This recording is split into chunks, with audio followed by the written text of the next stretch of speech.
Two. Hey everyone, it's Ken Rakowski. Welcome to Metal Connect, where we meet one of the past speakers from our Metal Saturday and we get to dive in and learn what's going on with them. I'm honored to have Mr. Jeffrey Hayzlett join us. I met Jeff at a dinner party in Malibu, I think it was. Yeah, Malibu. Actually, who introduced us was Larry Benet. I just remembered that. Yeah, I remember that. Larry Benet, you were with your wife at the time. Probably. Too, which Probably. I thought was incredible. And Jeff has had tons of different jobs. Many of you might know him as being the CMO, the Chief Marketing Officer for Kodak, when Kodak was doing well. Jeff, of course, runs the C-suite. He speaks around the world. He's a super hyper connector, and he's all around making sure all of us are doing well because he realizes something. When you're doing good, he's doing good. So it's good to have you here. Jeff, I do want to talk about some war stories before things happen, before we dive into stuff. I used to do this really big event in Korea for a couple of years. And we had all these panels. And the one panel that was the most popular for audiences to attend was the failure panel, where the biggest snafus, the biggest failures happen. People love to hear failures. Yeah. So I want to start. What is Jeffrey Hayzlett's biggest failure? Oh, well, there's a whole list of them. I don't know. The biggest one I haven't done yet, meaning I'm going to do it. It's coming. There's still one coming. That's why I always tell people. I always say, what's the worst mistake you ever made? I don't know. I haven't done it yet. Really? Meaning there's always a bigger one, the worst one, right? Because you're always, if you're doing a good job, you're always constantly failing. You're always constantly making progress. The worst probably one I ever did was an investment. I tried to corner the market on pheasants. I decided that everybody needed smoked, pheasants under the glass, and that they were getting into pheasant hunting, and that's a big thing in our state. So I tried to corner the market on pheasants till I realized there wasn't one. Okay. And that was bad. And tell you how bad it was. I once lost 10,000 pheasants, in a thunderstorm. We had it was unbelievable.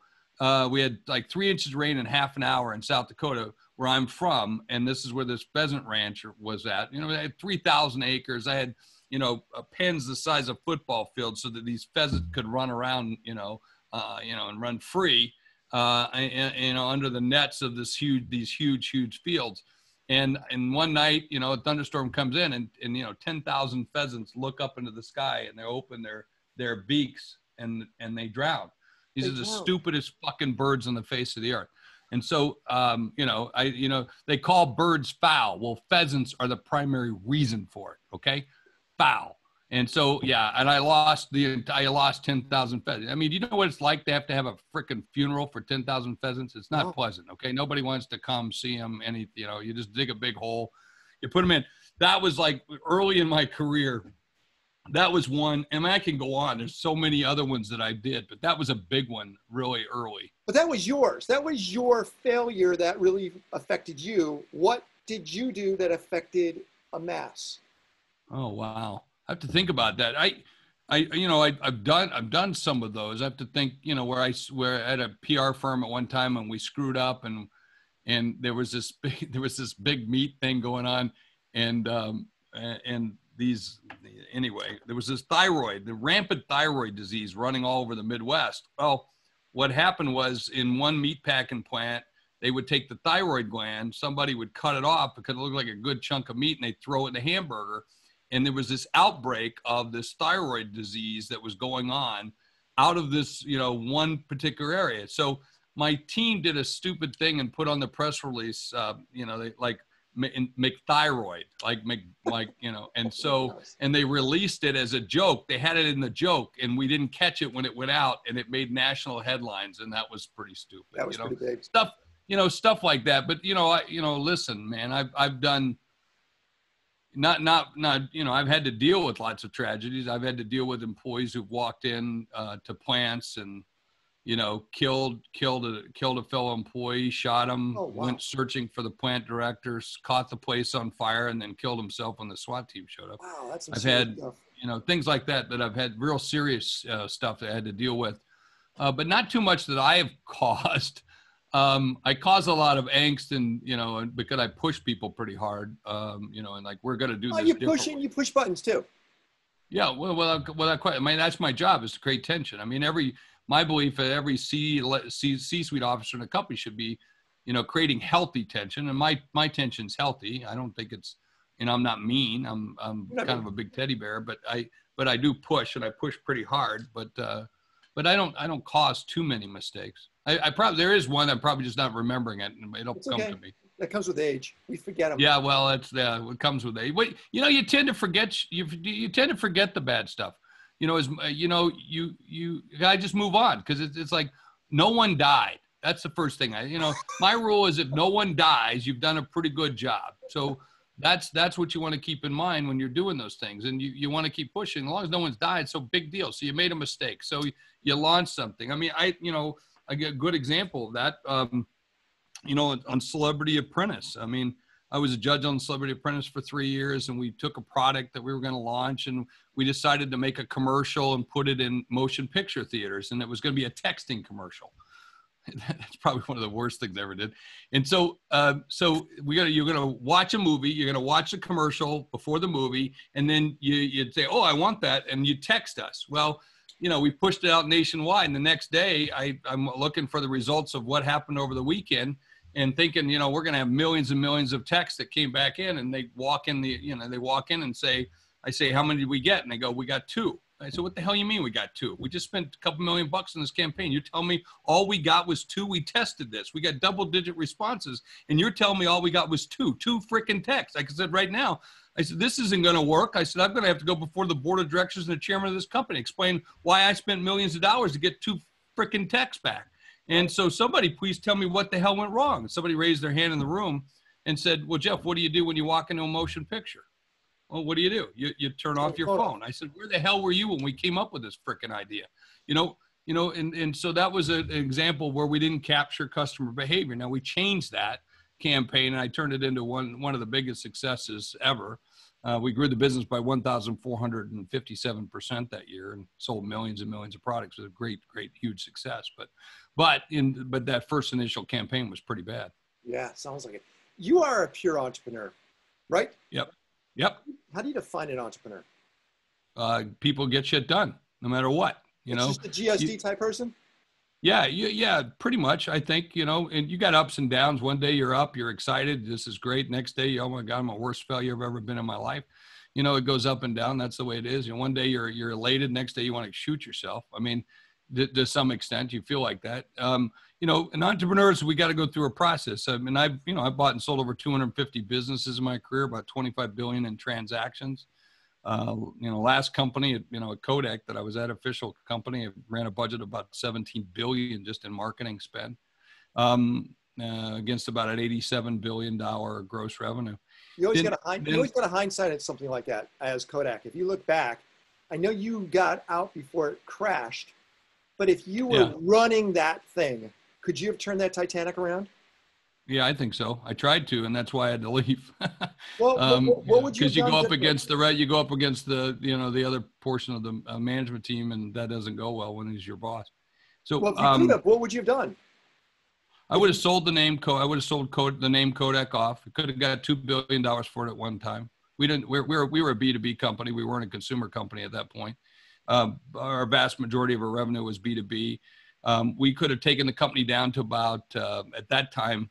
I would have taken the company down to about 21 billion. It would have thrown about 6 or 7 billion to the bottom line. It would just been a B2B company. I would have sold off all the real estate that we had, which was 14 square miles of buildings, over 400 buildings. We had five fire stations on the property. We had our own power plant. I would have sold that to the city, wanted to, but I would have sold the name, because we could have got $2 billion for it, and that alone would have been worth it. And then renamed it whatever. Doesn't make a difference. Call it Smuckers, whatever. Because we were a chemical company eventually, right? Well, no. Today it's primarily a printing, commercial printing or imaging company. That's what it is. It still has some film that's in the motion picture business. They probably they net about 400 million in that business still today, because of distribution of film. Because you can't do a motion picture without film to show in theaters. Now, of course, that's mute today, but there's 100,000 motion picture theaters around the world. Of 100,000 motion pictures, everybody says, it should be digital. Well, it's going to cost you $1 million per theater to retool those theaters.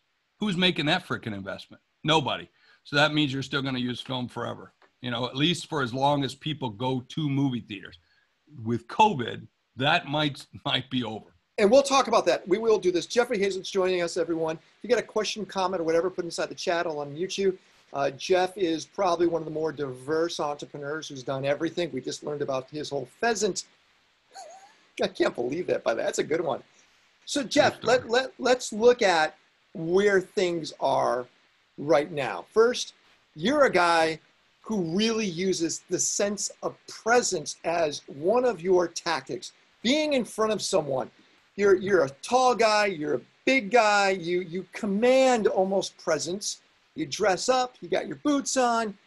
All of a sudden now you're behind a camera. Yeah. How do you maintain that sense of presence? What do you do? You can still do that with a camera. You just walk over, instead of taking over the room, you take over the screen. You don't give the mic back. You know, once you ask me a question, boom, it's not what questions do you have for me? What questions do you have for my answers? Because I'm going to give it. I'm going to take it. I'm going to go with purpose. So you can certainly do that. So today, instead of owning a room, you got to own the screen. Instead of owning one screen, you got to own many screens. And so this is literally my 8th program today. Right. You know, and so, I've done a couple hours. I did today. I interviewed a bunch of people, in terms of some programs. I did my own 2 podcasts. I did another interview, and so forth. So you just have to be omnipresent, and you have to go where everybody else is. So, so I did I recorded 2 podcasts. I did a live feed, a broadcast, live cast on LinkedIn and Facebook to, tens of thousands.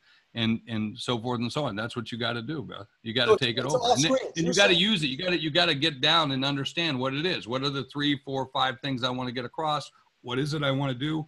What is the outcome that I want to have? You have to think through all that stuff ahead of time. You could show that. You can take the presence of that. And the other thing is make it look good.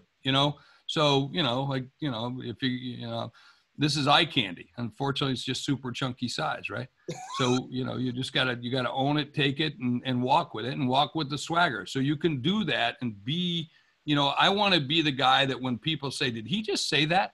Did he fricking say that? That's the pieces that I want to elicit in terms of, but it's not, it's not disgruntled. It's not mean. It's just, It's surprising. You say something, you go, what? You're right. And well, I'll give you a great example. I mean, and why not be honest about it? So, I was talking the other day, I was on a program, I can't remember which one it was. And someone says, well, when I'm talking about this, I don't see color. We were talking about Black Lives Matter, and said, I don't see color. And again, I said, that's bullshit. And they said, what do you say? I said, everybody sees color. What are you talking about? I said, Edwin, if I may use you for a second, Edwin's black. I don't know if you noticed this, Edwin, but you're black. I'm white. I see color. So how about we recognize that, have that discussion rather than sit there and say, oh, I'm going to ignore it like most white people do. Let's have the frickin' discussion. Let's honor each other based on that. And so I will tend to talk about things when other people won't. And I think that's an important difference for most leaders. Got it. Tell me about the decision you made, because I believe you had the best, and I'm not stroking you off or anything, the best show on Bloomberg TV. I loved your show. And I really did, because you sat down with the CEOs of, Dunkin' Donuts was one of my favorite ones. You got behind that curtain that no one ever gets to see. To me, it was one of the best business shows you could watch. And all of a sudden, it's gone. What happened? Yeah. Well, I took it off. So partly I took it off. And the other thing was going to get killed because there was a new president of the network coming in. And when the way it works in television, you know this well, the way it works in television, primarily, whoever the new guy is, whoever the old guy liked before, they kill him. They kill them all. And so I saw that coming. So the day my show launched, the new guy started. Oh. And when he introduced my show to all the employees at Bloomberg, he so much so he screwed my name up. Now, we, number 1 grossing show, number 1 net show, most watched show, had more people watching online. The third show in, I noticed that we had more people watching online than were watching through broadcast. Wow. That's major. And when that happened, I went to Mike Bloomberg, and I went to the leadership and said, we got to do this digital. We got to move this show more digital. And they said, no. I said, then I quit. I'm done. End of this term, I'm done. I'm going to go create C-suite TV. They said, what's that? I said, whatever the fuck I make it. That's what it's going to be. And so it took me 3 years to wrestle it away. And still one of the best shows ever. Still highest grossing show, most watched show ever of any business show. This is business shows. And it wasn't like, Big Bang. This is a primetime business show. And quite frankly, how many of you rush home to watch a primetime business show? I did. You don't. Okay. So, so this was a show that was best seen digitally, and it was, and not to mention, as you said, it was very good. Cause it was called the C-Suite with Jeffrey Hayzlett. And I took people into the C-Suite where I'd see something like Cadillac. I went to Cadillac. Why? Because Cadillac gave me a new Cadillac to drive around, and I'm driving, and this is a badass car. This is like my grandfather's Cadillac. This is a bitchin' car. This is cool. And it was a Cadillac Escalade, leather. But yet they just went bankrupt, and they're in a bankrupt city called Detroit. So please explain to me, how do you be a luxury brand when you're in a bankrupt city with a bankrupt company? And so I went in, and by the way, after the show, they announced they moved to New York. So it was very interesting. Or, Dunkin' Donuts was a good one. No, Dunkin' that was Donuts, a great they were show. about to come to the West Coast. Yeah, well, they wanted to go to the West Coast. So they wanted to tell that story, but they failed twice before. So I want to know what the conversations in the room, or take Domino's. Domino's is a prime example. I love the Domino's story because I'm sitting there watching a commercial one night. You guys have all seen this commercial, and the commercial came on. It says, our pizza tastes like cardboard. And I'm thinking, who the hell runs a commercial and spends money and says our pizza tastes like cardboard, and now you should try us again because we got this new recipe? So I went into Domino's, and I said, I said, we sit around the table where they made the decision. I said, let me see if I got this right. Jeff over here, the CMO, raises his hand. When everybody else says everything's going great, he goes, no, it's not. We suck. We taste like cardboard. And I have the data, and he holds up the study that says we taste like cardboard. And I said, let me see if I have this right, Mr. Chairman. You decided to change the recipe. You retooled all of the restaurants. You retooled the recipe. You spent $10 million to do that. And then you spent $80 million to tell people you sucked, and you still have your job. So what was the result? Well, if you look at it, their stock went from 70 cents a share to now over $100 and some a share. It's the single largest rising of a share of stock in the history of any publicly traded company. It's fucking amazing. And so we tell that story of what was that like when you did that? How did you do it? And then, we go out and taste the pizza. We go to customers. We did all that stuff. And I like a show like that. I love to bring that show back, but I don't know if we can do it. It was an expensive show, wasn't it? Very expensive. Because it's a 3-day shoot. We got it down. I mean, I say that, I actually got the show down to about $66,000 in total cost for 3 days. That's amazing.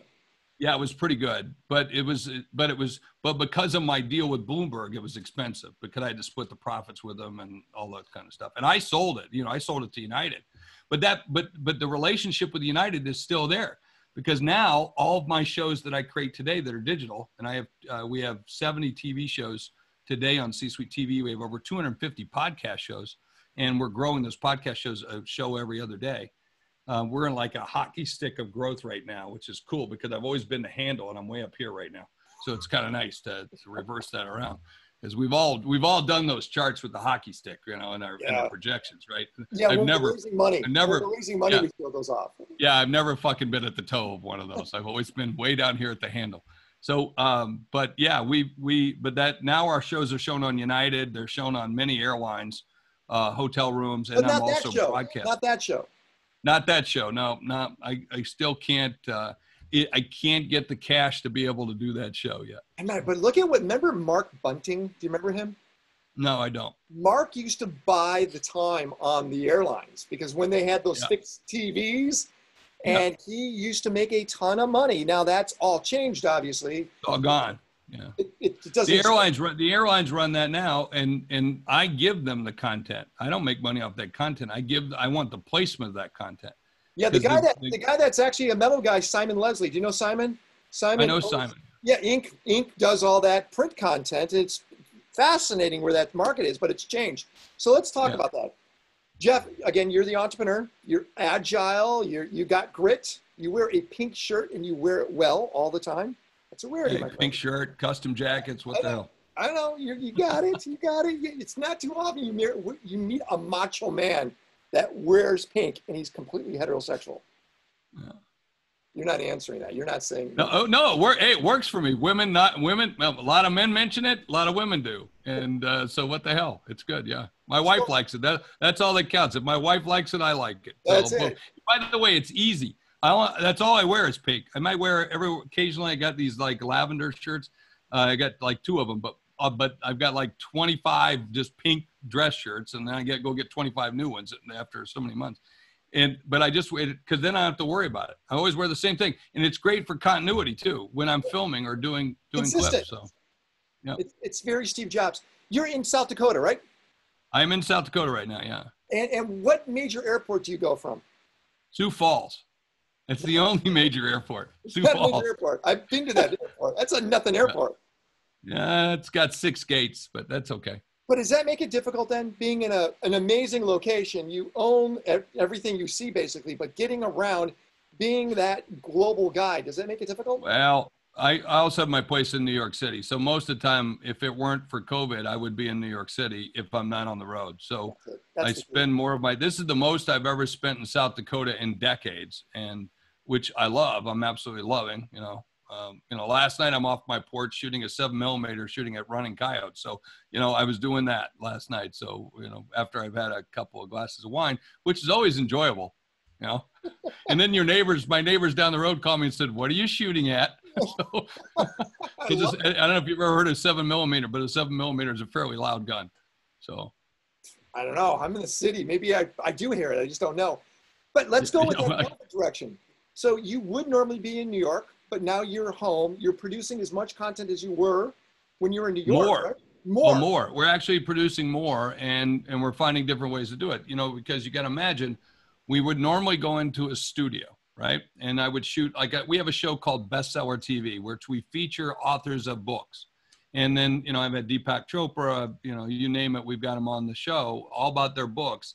And then we redistribute those shows, right? Now, our model is very much pay for play on those kinds of shows, where we actually produce, because no one's doing, going to cover, like I just picked up this book today. No one's going to cover this author on Bloomberg, on Fox Business. Those days are done. It's over. That's over.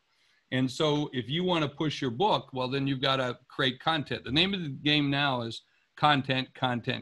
Now, Amazon's realized that. Netflix has realized that. Every major company or platform has realized that. Content is king, activation is queen, but context is the kingdom.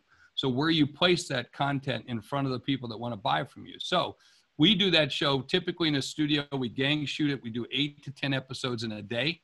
Okay. So I can get my cost down to literally, $20,000 a day. All right. And so you can kind of figure it out. So now I can't get into a studio. So, what am I going to do?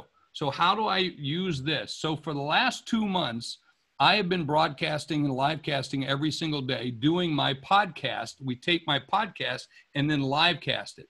But we're experimenting every day with the software, with the lower thirds, the trailers, sidebars, everything. And we're practicing on me to get ready to redo the show digitally, utilizing Zoom or some other tools. And we're very close to being able to do that, which now means I'm going to have a new model. It means I don't have to go to the studio. I don't have to spend $7,000, $8,000 renting it. I don't have to spend $12,000 for a camera crew anymore. Okay. And now my biggest cost is the host. That's my biggest cost. So now do I just go hire a host? Do I use the existing host? Do I go back to the host that's been doing it for the last 4 years and say I need to cut a new deal because this is the reality of it? Yeah. So those are the things. So that's what we're doing. But it's going to open me up to where now, holy crap, how many more shows can now I produce and I create? And that's new opportunities for us, right? How much of that content is changed in quality? Does it look lower? Yeah. No, you can get the quality. It all depends on the feeds. It all depends on stuff. But you know what? It's good enough. And that's what you learn. It's like years ago, I used to work, again at Kodak, and we were selling a printer. And we used to sell this stuff called, I said, call it offset class. And they went, and we had this this inkjet printer that would print 4,000 pages a minute. And when it first came out, it's not as high quality as offset. So I said, it has to be offset class. And then they said, well, the color is not the same as what you would do in a commercial print. I said, call it business class, business color. I said, call it business color. And someone said, what's business color? Why are we calling it business color? I said, because shitty color doesn't sell as well. Okay. But if it's good enough, if you can get in the same class, it's going to be okay. I mean, you look at the crap that a lot of YouTubers are doing. It's bullshit. It's crap. It's you know, it's just horseshit. And most people are doing it with the phone. So if they're getting accustomed to that, then, you know, what you and I would consider broadcast quality, we would say, that's not good enough. But I don't care. That's not what I say. It's what the viewer says. And wait, is it the viewers, or is it if you're paid for play, it's the actual person paying says? Yeah, well, the person paying, most people paying want fame, and they want a little bit of fortune. Some want more fortune than fame, so it depends on what it is. But yeah, if you create a good quality clip that they can use and reactivate and activate and activate again, because that's what it's about. It's about step and repeat. So taking a piece of content, making it look bigger than it is, right? And making you look bigger than it is, and then utilizing that content and activating it. That's the game. So as you watch television, traditional television, you see all that changing then too? Yeah, well, it is. What do you mean? Do I see it change? It's changing right now. Watch. I don't know if you probably don't get up early enough in the morning, Ken, but if you get up early in the morning and you watch the Today Show, they're shooting it from home using Zoom. That's what gave me the idea. Like, well, if they can frickin' do it, why can't I do it? Right? That would be MSNBC. I mean, that would be a CNBC for me, not the Today Show. Yeah. Okay, whatever. Yeah, the Today Show, whatever. You know, I watch the Today Show. I don't know about you, but I'm an Al Roker fan. So what the hell? Okay. You know, you're right. It's all from home. You're right. It was cumbersome initially. Now they got it working, right? Jimmy Fallon. He's finally went back to the studio, but before that, he's been shooting it at home with his wife and his kids walking in the back, the dog going in the front. We're done. We're done. It might snap. Some of that might snap back without question, right? But you know, hell, if we're still in the mess of this stuff, how is a new series going to be able to film? Yeah. How's a new series going to be able to film? How's a drama series like Chicago, or I don't even know what's on there right now, but how are some of these even going to be able to film? That's the problem. They're going to have to come up with something new. So I'm going to, this Saturday's Metal, I'm going to have somebody on named Nisha. And Nisha has done something first in the world over the last couple of months. She had the first live in-person event for 1,500 people. She did it in Dubai. So they're launching. I'm going to be doing an event for them for 52,000 people in October in person.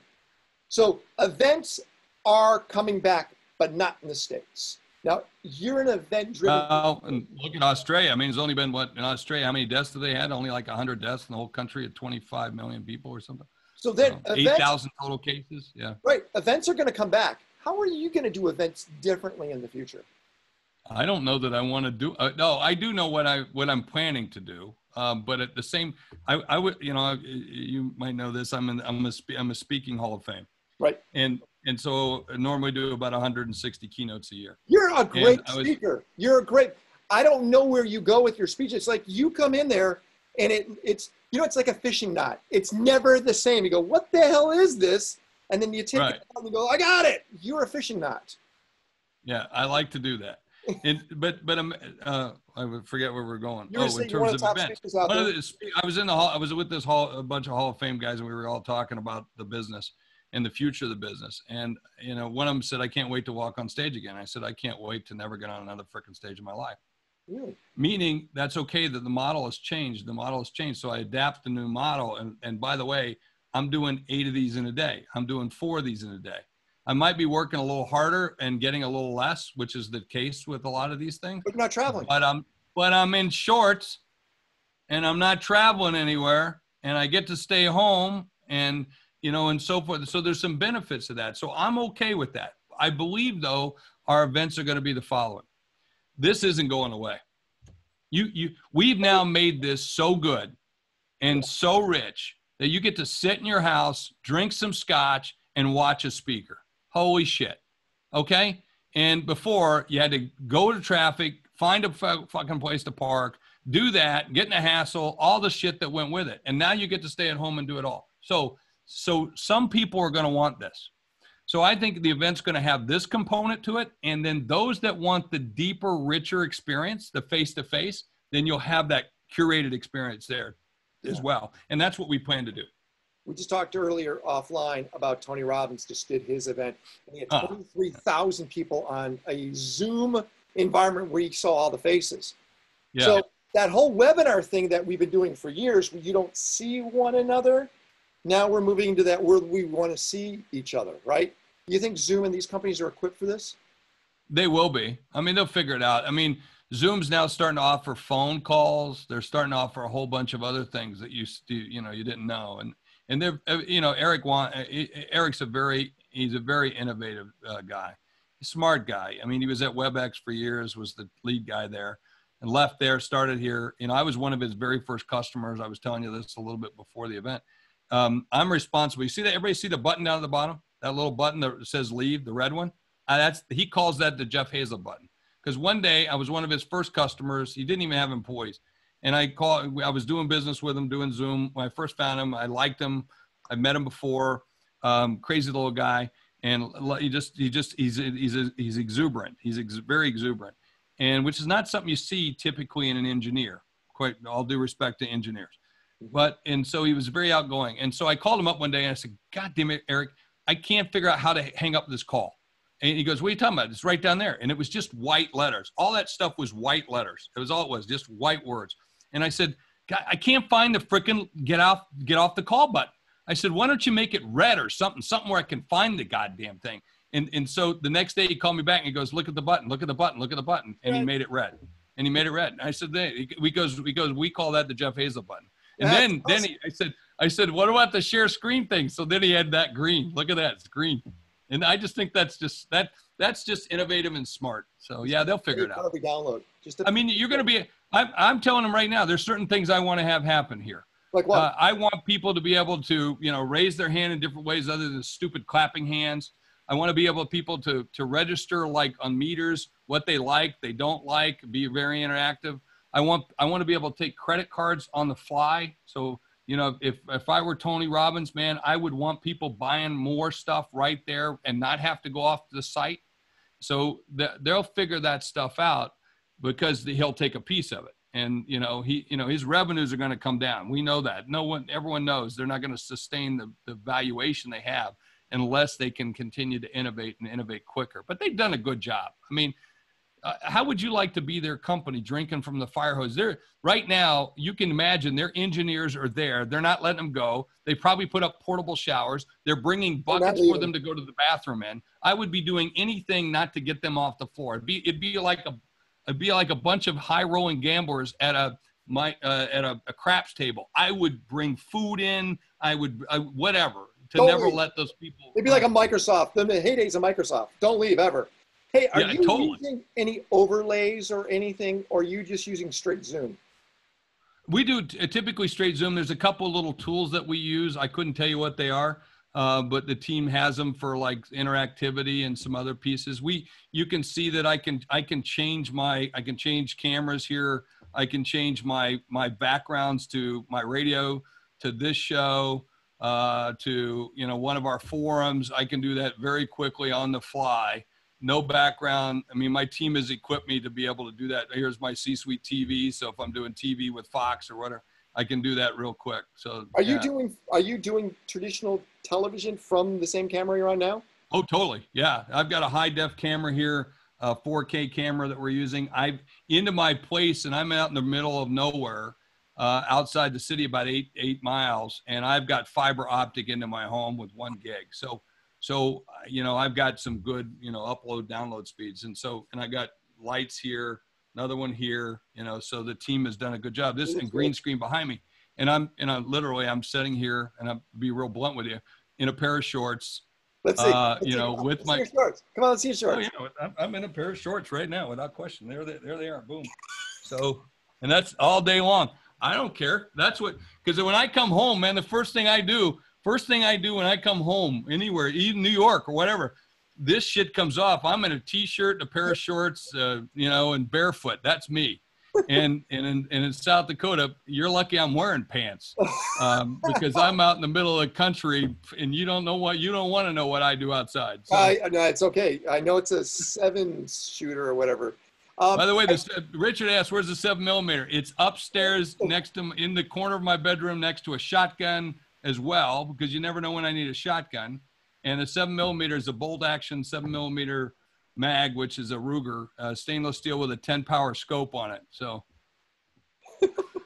which shoots very long. It's sighted in at about 600 yards. So it shoots very long, and it's a very flat shooting gun. Although a Kel-Tec, I have 2 Kel-Tecs. I lost one of my Kel-Tecs. I have to be honest with you. You got stuff right there? I lost one of my Kel-Tecs for like 3-4 years. Could I put it somewhere? I couldn't figure out where it was until I moved houses, and we found it behind in a bookshelf. So you got now I know where they are. You got stuff right there in that room? Yeah, I've got a black powder pistol over there. If I were to show you everything I've got, it's like, this is a brass bat, but over in the corner, and this is one. So I love shooting black powder. But if I were to show you everything, I got walrus tusk over here. I got buffalo skull from a buffalo I shot. I've got right over here. This is what that looks like. Headdresses. That's a whole room full of shit right there. So just all kinds of stuff. Anyway. What is black powder? Black powder is the stuff. Powder is what shoots any projectile from a bullet. Oh. Black powder is typically a little bit rougher substance, and it's an old-fashioned stuff that you would have shot with muzzle loaders. So this is a muzzle loading gun. So this is a gun that you take this piece out. Black powder was Edwin's porn name, right, Edwin? Black powder. So. Let's dive in a couple more things. That's a cheap shot, Edwin. All right, I knock the shit out of him next time you see him. Just walk up behind him and cold cock him, just for punch him in the throat, just so they know you're there. I think that's a good thing. See his arms. He's got massive arms. Hey, you are kind of a shock guy. You shoot from the hip. You don't hold back. That's shock. It's just being blunt. I don't call it shock. I don't do it for shock. I don't do it for shock value. I do it because that's who you are or who I am. I don't try to do things that are different. Yeah, that's what I wanted to ask. This whole thing of PC, politically correct, are we on the other side of it? Are we getting deeper into it? No, we're so far from it. Right now, white people are scared shitless to talk to anybody that's black or a person of color. They're just, they don't want to say the wrong thing. And by the way, it's like, I've got very good black colleagues that I talk to and I just say, hey, look, we're going to have these conversations. They're going to be deeper. And where I'm coming from. I'm the guy back in high school who was the co-chairman of Black History Month. Okay. So, I had a black executive who said, when somebody criticized me on something because of one of our programs, and they said, and he's a black executive, said, Jeff Hayzlett came out for Black Lives Matter before I did. And that was 3 years ago. And so before now it's politically correct to do about it, but we should be having some hard conversations. But when I have those conversations, I say, look, I'm going to screw up. Why? Because I'm a white person. Why? Now that doesn't mean I'm not sympathetic or I don't understand. It's just, I can't be in the same shoes as a black man. There's no frickin' way. My family wasn't oppressed and brought over here in 1615 and lived as slaves and then were freed in some way or fought for freedom and then changed. I don't have that experience. I had a black FBI special agent on my show this week, and I asked him to please tell me how many times he has been pulled over. He said, too many times to tell you. And most white people are shocked by that. And just absolutely shocked by it. But these are the conversations that we should have. They're being held in the black community, and they've been held for a long time. We just choose. There's no more racism in this country than there was 10 years ago. There's none, in my opinion. It's just that we got freaking cameras now. That's the issue. We got cameras that are catching the shit. Thank you. It's awesome, because now maybe we're going to do something about it. But we've got a long ways to go. So I don't know what the politically correctness is. Yeah, that's we got to do something because it's wrong. It's a wrong thing. It's all wrong to do. Just like, it's like someone saying, I was a part of a program the other day, and someone said, well, we'd put more black speakers in if we could, but we got to make sure they're qualified. But you're focusing just on that. Can you believe that? Someone said, got to make sure they're qualified. What the fuck? It just means you don't know enough that are qualified. That's your problem. Okay. I mean, Jeff, you're focusing specifically on color here. I'm saying overall, the whole terminology, PC or politically correct, is everything. I've noticed. Yeah, that. but we should be. I don't know. I don't know what you mean by that term, or where you. My belief is we should treat people as the way we want to be treated ourselves. Period. And we should, and that should. I don't care what the race, creed, color. You know, I've got mentally handicapped, or you want to call cognitive distance. You know, a brother-in-law. I got a gay cousin. I got this or got that. I know people who are transgendered. I wouldn't want to. Most people don't wake up in the day and said, "Geez, I can't wait to be transgendered." Oh, geez, I can't wait to do this. Geez, I can't wait. Then I'm mentally retarded. I don't think that's the case. But I don't think we should. But I think we should acknowledge that, and we should treat people the way we want to be treated. And that's what I do. Like my brother-in-law. My brother-in-law is 56 years old. He's a pain in the ass. He's mentally handicapped. He is a pain in the ass, and I tell him he's a pain in the ass. But I treat him just like because he's my stupid fucking brother-in-law. Like, and I'm not talking about in terms of mental capacity. I'm just because he's my brother-in-law, right? So, but we should have that, so I just treat people the way you should be treated. That's all. There's a reason why I bring this up, and that is you are still in the marketing space. You live as a marketer all the time. How has that changed now since that camera, as you just said, is now picking everything up? How have you changed your message for your C-suite network? I'm more aggressive about it because now I'm giving more permission to talk about it. But I'm also understand that I got to be measured by that too. So, man, do I like to publish my numbers of what my stages look like? What's that mean? Meaning, well, we should make sure that we're reflective of the populations that we serve, right? So that means I need to have more people of color. Well, I have people of color, and I always have said in the past, I have to have great diversity, right? And so I've always prided that in our programs, this is a different group. So this is, you're all men, so that's what you're about. So that's okay. But in my programs, I make sure that over 50% of the people on stage are women or people of color. That's great. Now, that's a hedging statement. Why? Because that means I can put them all women, and I've done it. Now, if I happen to get one black person and that person's gay, boom, it's like the lottery, right? And I say that that's a bad thing to say and a bad way to look at it. So now I have to look at myself and say, that's wrong. I thought I was doing good. Nope, not, because I don't have enough people of color. And then what color? So then you get into that discussion. Now, at the same time, I'm going to be honest and clear about that's not an easy thing to do. Why is that uneasy? Because do I know enough? So that means now I got to go and get enough people to meet those kind of things and understand what that means and now I got to put a number around that to understand to say, but by the way, before you couldn't even ask these questions. Now we're able to ask these questions and have those conversations, and I can speak of it like I am right now. Got it. And in an open environment, and we can have that discussion. And I get points for that. I don't get slapped around before.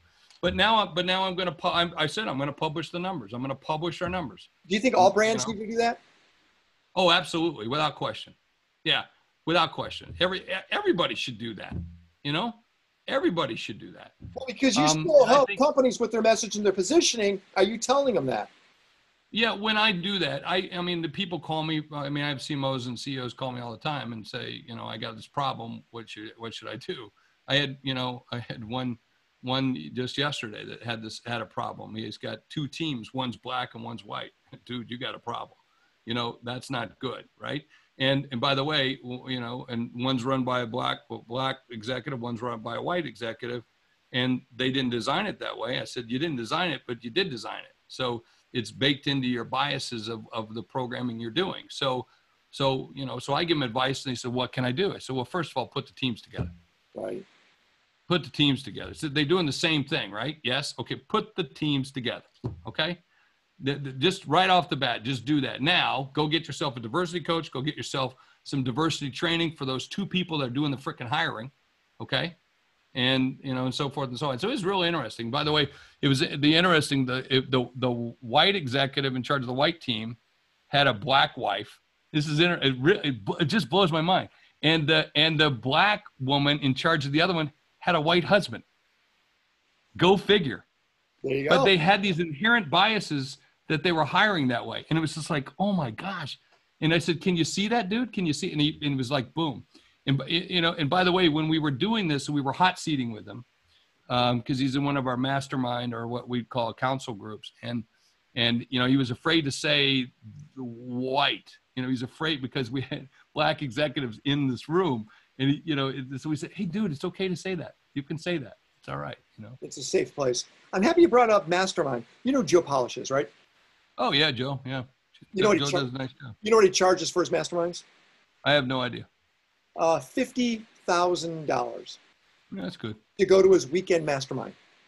That's good for him. There's many that do that. There's some that do more and some do less. But it's amazing to hear that, right? $50,000 to go to a weekend mastermind. Because the idea of this weekend's pretty good. You better make sure you're giving some really good value for that. I mean, we charge 75 for some of ours, but those are you know, like 7 CMOs in a room 3 times a year. You know? Right. So there's multiple times and all that. So he's doing his connections and of course the mastermind itself. And I'm wondering, we're in the Zoom world now. Those are really great in person. How could we do masterminds in this world? Do you think it's not changed much? It's the same thing, or do you think it's radically different? We're doing it. We're doing it. We run about 20 of them today, and it's our fastest growing area. Some of our mastermind groups have as many as 200 or 300 members. Many of them are much smaller. They're usually about 25 typically. 25 to 32 is about the right kind of a mix, is a good mix of people that you like in terms of hot seating, the kinds of experiences that you like. That's how we look at it. But yeah, you can do that. You just have to increase your frequency of getting together so that you can create the community, because when you're doing it face to face, the breakthroughs that occur when you're doing the hot seating and the other pieces, you know, there's a lot of chemistry with that. And so how do you replicate that? You can do that even online. It's just, you're going to have to increase your frequency of meetings and the kind of activities you do. Jeff, we got a few minutes left. I want to thank you, of course. This is a short notice type thing, and you were able to get here right away. Thank you so much. I appreciate that. How can we, as everyone that's— By the way, it's the first time I ever waved a gun on a Zoom call. And you showed us your legs. I showed the legs. Well, that's probably not the first time, but that's okay. How should we look at C-Suite and get excited about it? What value can we see what C-Suite's doing? Well, you should be part of the community. There are many metal members that are part of our community. We have I know, like Richard's been at our Scotch night one night. We have everything from NFL pro players to line cooks at a diner that come to our Scotch event, because you just got to like Scotch or brown liquor. And if you can bring other liquor, by the way, we'll just make fun of you. But you can come and you can bring it, and you can have beer, you can have wine. We don't care. But you know, we have like Babe Winkleman's there, Kenny Arnoff. Kenny's part of your group, I think. So Kenny's joined us last couple times. I love Babe. And Babe Winkleman. Yeah. Babe comes. Babe's got the longest standing television station or television show of over 40 years, hunting and fishing shows. He runs too. Yeah. But yeah, it's like, so you got to look at what the C-Suite network's like a giant sequoia tree. And whenever you walk into Sequoia Forest, or, hey, there you go, brother. Whenever, Nino, thank you. Whenever you walk into it. By the way, he's in Bahia, Brazil. Oh, really? Oh, wow. Yeah. That's where he's at. Yeah. Sure. The McAllen 12. There's a McAllen 12. I like Glenn. I'm a Glenn Fiddick guy. So, but I'll take McAllen. Hey, if someone's pouring, I like it. So that's the first rule you have to do. Someone pouring on it. But Glenn Fiddick is one of my sponsors as well. So, but we're like this giant sequoia tree. And when you walk into a redwood forest, sequoia forest, the first thing you notice is these huge canopies. And that's what the C-Suite network really is. It's this huge canopy. And underneath this canopy is this lush ecosystem. And there's this tree, there's more sequoias growing, there's the bush, there's all these things. And when you look at it, what we're trying to do is be a good platform. Today, I can't tell by going on LinkedIn who is a real exec and who's not. True. I can't tell by looking at your website who you really are. And even your Instagram feed or whatever, you can fake us out and you could lie about it and you could embellish it and so forth. But what we find is through a network of people, when John recommends Andrew, well, that means something. Right. And so we always make sure first you got to have a vetted, trusted network. And so everybody's got to be at a certain height. And so that's what we do. And we make sure that happens. And then it's all about education, motivation, inspiration, and then some monetization inside of that, depending on your engagement. And so for us, it's really truly about, are we relevant for each other? And then it's about the reach, because reach is important for us to be able to find the right kind of person to talk to, just like you do here, right?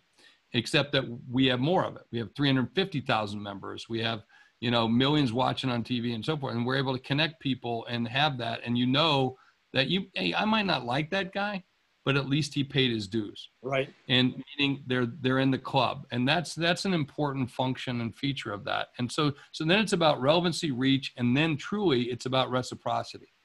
So if you come into our group and you just have a catcher's mitt hoping that you're going to get business and what's in it for me, we're going to kick you out pretty quick, because that's not the way the C-suite works. It's not about that. It's about what can you give. And the more that you give, the more you get. And so one of the things that we do in all of our meetings is what can you give to somebody else here? Well, you might say, hey, I can introduce you to this and this kind of people if you want this, or I have this kind of course that I normally do. I will give it to you, or I will do this or this. And so we have everything from, enterprise executives of billions of dollars, 21% of our market is $1 billion or greater. 27% is 100 million to $1 billion, and 51% of our group is under that 100 million. And a vast majority of them are at the lower level of that. So we typically target most companies of well over, about 2 million or greater. We do have some startups, but most of those startups that come in, we know who they are. And so we say, yeah, come on in. And then we have all these vertical groups that part of it. I got two more questions for you. First one is, there was a study that came out and it looked at generations and what wealth they owned at the age of 30 of the United States, meaning at the age of 30, they own so much. So the first generation is the silent generation, which would have been your grandparents. Silent generation, at the age of 30, they had 44% of the US wealth at the age of 30, 44%. Then it was the baby boomer generation. Baby boomers owned 42% of the US wealth at the age of 30. My generation, Gen X, we have 38% of the world's wealth at the age of 30. Millennials, 7% at the age of 30. Yeah. Huge difference. Huge. Yeah, well, they should go to work. Well, that's what I was going to ask. When you look at the C-suite and you look at these generations, what do you see when it comes to millennials, and how can we foster them to take them to that next level? Well, at some point, you can't, it's hard to treat them all as a class, right? Because I'm a millennial in a baby boomer body, meaning in terms of tech, in terms of understanding and those kind of things. So I think it's tough to do it. Although, by the way, we're going through the biggest transfer of wealth in the history of the world. I mean, there's so much wealth that's going to be transferring as all these baby boomers, and I'm a baby boomer at the tail end of that, but they're dying, they're going to die. And that first generation, the quiet generation, gone, so it's about to be transferred. So they better get ready for it, but it's going to be held in smaller and smaller hands. They're going to hold it. They're going to eventually inherit it all, but it's going to be held by a smaller number of people without question. They'll have it. What's that say about our millennials then? Still, they have to somehow graduate, or is it going to be a socialistic environment for them? Well, no, I don't think it'll ever be that. I don't think that'll hold, because I think the almighty dollar does reign and still will reign. It's just a matter of who finds it. I think the next generation beyond them, they're going to get it.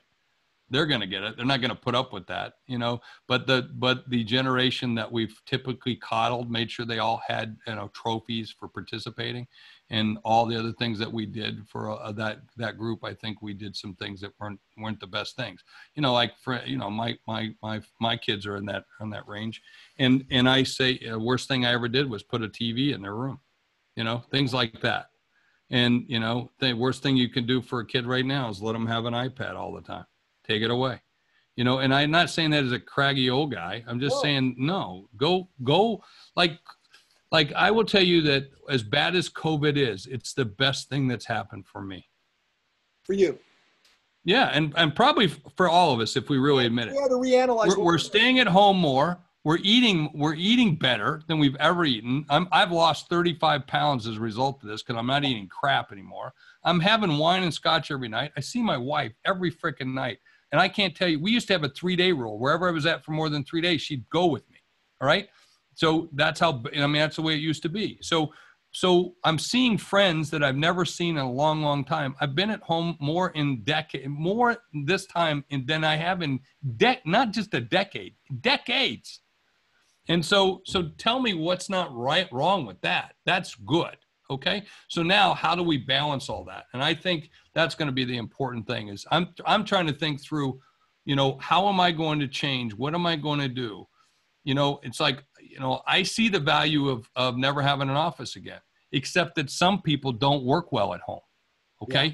They need to be in an office. Okay. Right. So we got to figure out that, but then you can't just say that, well, you suck. You got to stay at home, and you're good. You can stay at home, and you got to treat them all fair. So it's a mess, but that'll sort itself out over time.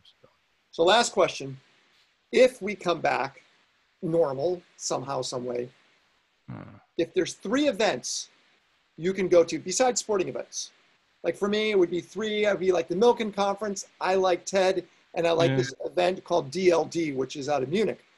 I know DLD. I've spoken there a couple times. Yeah, Steffi, you know the whole team there. Yeah, Steffi and. Yeah. What would be the 3 events you would get excited to go back to? It depends. Well, anyone that I put on, that'd be first. Okay, besides those. All right. So anyone I put on, that'd be that's my primary focus. So, oh man, I'm gonna answer it in a kind of a bullshit way for you. It's gonna be depending on what I'm doing at the time. Okay. Like I outgrew DLD. I used to love to go to EG, and then Richard went and started TED. And so I was the first sponsor of TED back when for Kodak. I used to go to All Things Digital for years, and I was the sponsor of, Kodak. Yeah, for Kara, right. Yeah, and for Walt, and way back when the first, second, and third one. I mean, that's how far I go back, right? I can remember remember when Jobs and Gates showed up for that. Guess who they had lunch with? Gates was on this side, Jobs was on this side, because I sponsored the damn thing. Wow. So I said, if I'm paying the money, I'm having lunch with them.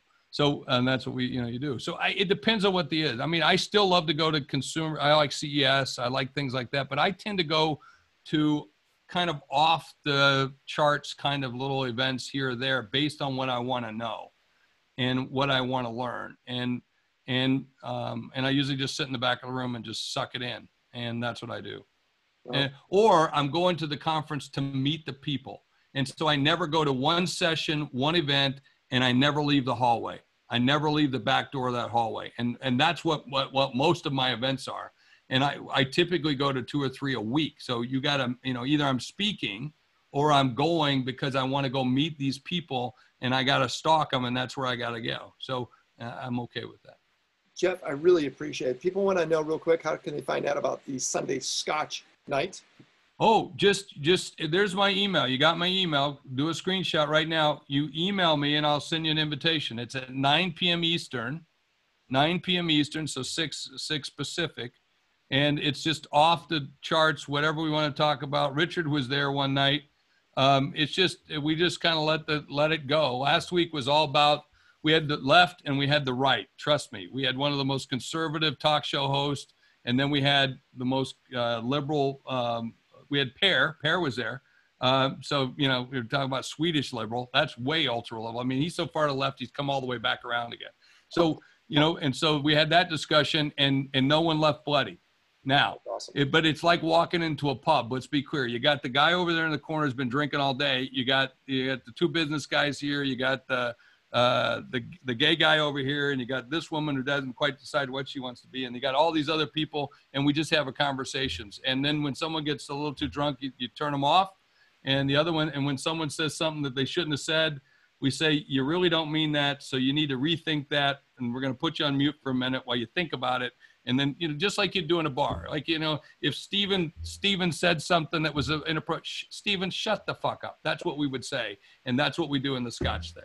There you go. So, yeah. Or we egg somebody on. We do that too. So it's kind of a nice conversation. So Jeff, I really appreciate your time. Thanks a lot for hanging out. Oh, thank you guys. Yeah. Everyone unmute yourself and thank Jeff for being part of this.